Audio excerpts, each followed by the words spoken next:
5 years on YouTube, more than 1,000 subscribers, but I'm still not monetized. I see so many channels who have monetized in 6 months, in 1 year, and I wonder what's their magic, what's their secret code.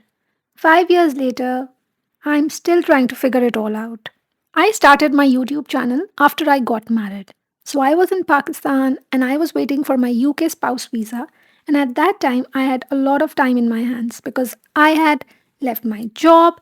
Before that time, I was working in a corporate sector. First, it was in the banking industry, then I moved to an e commerce industry.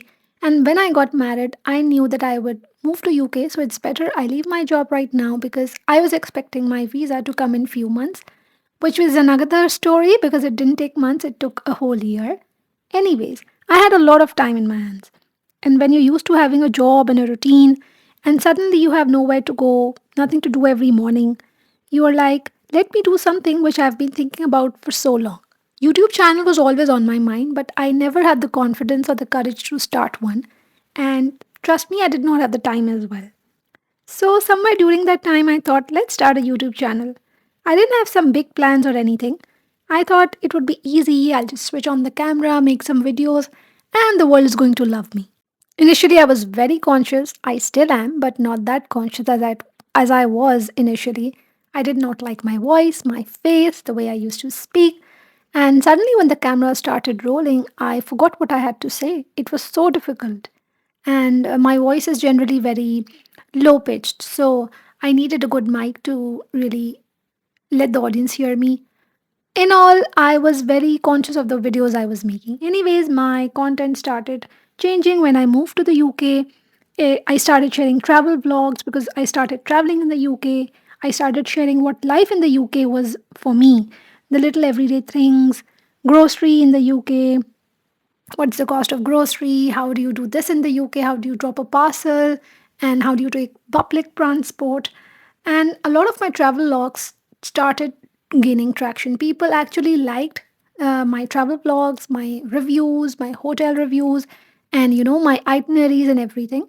But obviously I could not just keep having it on my channel all the time because you're not traveling all year round, you don't have that much money, right? So that was difficult. So I started moving into different niches. I also started sharing about my beauty business to motivate others because I was not doing a job. I started a business in the UK, which is a very big thing for me. And I wanted to document that and also share things about it. It didn't work a lot. People liked it, but I don't think it was gaining traction. So I stopped making those videos. I started with posting once a week, then I moved to twice a week, and sometimes I even did thrice a week, but that was too much for me.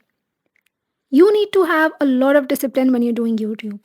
You can have all the motivation when you start a channel, but then some days you don't feel like filming, some days you think you're not looking good, some days you don't have time to edit your videos. Editing takes a lot of time, and then your app crashes.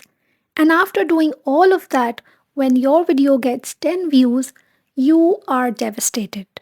At this point, I'll say I'm obsessed with YouTube Studio, YouTube Analytics. Every time I upload a video, I am constantly checking my views and my likes and my comments. I know this is not healthy, but every creator on YouTube or any social platform will relate to it that you do that. You start measuring your productivity, your worth with these numbers. And a lot of people say, don't do that, just keep creating content and don't worry about numbers. It's not easy. It's easier said than done. You can say these things when you've achieved a certain position, but when you have not, you are small and you are craving for those numbers, then you really, really feel that your worth is associated with those numbers and you become so obsessed that your entire day gets ruined if your video doesn't perform well. I was extremely happy when I reached the milestone of 1,000 subscribers. My mother is my biggest cheerleader in terms of YouTube videos and social media platforms. She is the first one to view my video, the first to like it, and the first to comment. And my parents, my father as well, he's a silent supporter. He doesn't say much, but he watches all my videos. And in fact, there are few subscribers that I know by name, and I know that every video that I upload, they watch it, they comment something really nice, And trust me, I really, really appreciate it. But it took a very, very long time to reach this milestone. And I would say I was not happy when I achieved it. I was happy, but I kind of like felt that I should have achieved it earlier. And after achieving this milestone, I was still not monetized. So that did not make me very, very happy, to be honest. I don't know if I'm sounding ungrateful right now. Maybe I am. But the fact that I've been longing to get monetized for so long, this milestone did not mean a lot to me. I was like, okay, fine, I got this number, but I'm not monetized, so what's the big deal about it? There are so many times when I really wish that this video should take off. I'm sure this one is going to go viral. This video is going to make my channel monetize. But then something happens and it doesn't happen like that. I look at a lot of channels and I compare myself to other creators. Yes, I'm guilty of that. Sometimes I think, what are they doing that I'm doing wrong? Why is their journey moving so fast and why my channel is just stuck here and not moving at all? But sometimes, comparing really kills your creativity and your motivation. I know it's not easy. I know comparison is something very natural as a human being. I'm not jealous of other creators, I'm not envious. I'm just saying that I'm not happy with what my channel is performing. I'm not happy with my channel, and that's a separate feeling. I am not sad if others are succeeding, but I really want to succeed myself. For the past 1 year, I have started doing lifestyle vlogs, day in my life type vlogs on my channel, and it's a very natural progression for me.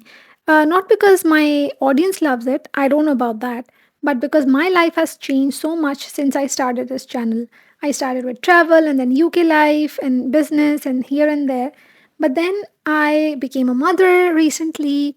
My life changed that way. And then it was really easy for me to make, home vlogs and what I do in my life and how I manage my life, things like those. Sometimes, cooking, going out, shopping, the simple things, the ordinary moments. Uh, I don't know if that's going to be the way my channel is going to progress. I'm not sure if this is what my audience likes.